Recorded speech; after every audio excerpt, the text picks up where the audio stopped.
Now that the Prime Minister is back from his taxpayer funded, sun filled vacation in Florida for spring break, it seems that the SNC Lavalin scandal is not going anywhere anytime soon. The Prime Minister undoubtedly hopes his budget, which comes out tomorrow, will dominate the news cycle and take SNC Lavalin out of the headlines. But I don't think that's going to happen. Today, the scandal claimed its fourth high profile resignation, that of the clerk of the Privy Council, Michael Warnick. Now, whether Michael Warnick retired, resigned, or was pushed out, I think remains to be seen. Equally, the Prime Minister then appointed anti-pipeline activist Joyce Murray to the position of President of the Treasury Board, one of the highest profile positions in cabinet and from which all of the money that government runs on flows. It's difficult to see how that squares itself with the acquisition that the government of Canada did for the rights to the TMX pipeline that they acquired last year for $4.5 billion.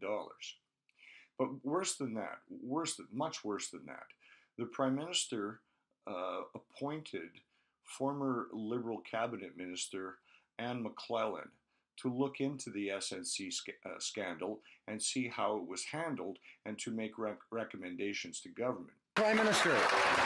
Speaker, Canadians expect and deserve to have faith in the institutions and the people who serve in them.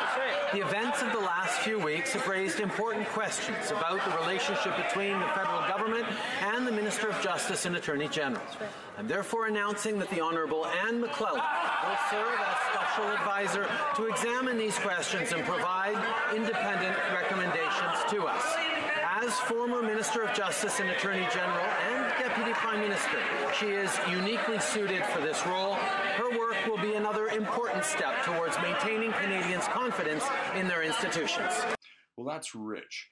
First off, McClellan was a senior cabinet minister in the governments of Jean Chrétien, and then following that as Deputy Prime Minister in the government of Paul Martin. She was as close to the levers of power as you could possibly get. And I might remind you that while she was the Justice Minister from 1997 to 2003, liberal scandals that bubbled to the surface in those days were so prevalent, and she did nothing. She turned a blind eye to them. There was Shawinigan. There was Shovelgate, the HRDC scandal, the billion-dollar boondoggle, the granddaddy of them all, Sidewinder, and then finally LavScam, which prompted the Gomery inquiry and ultimately toppled the government of Paul Martin.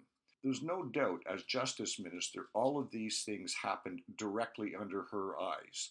And now she's expected by this Prime Minister to look into another Liberal scandal, into another Quebec company buying influence in the Liberal Party of Canada and the government of Canada, and it's just absolutely ridiculous.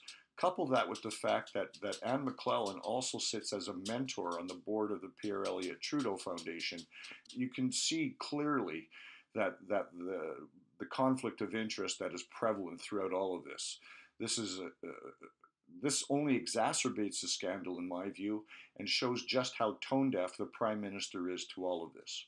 For True North, I'm Leo Knight.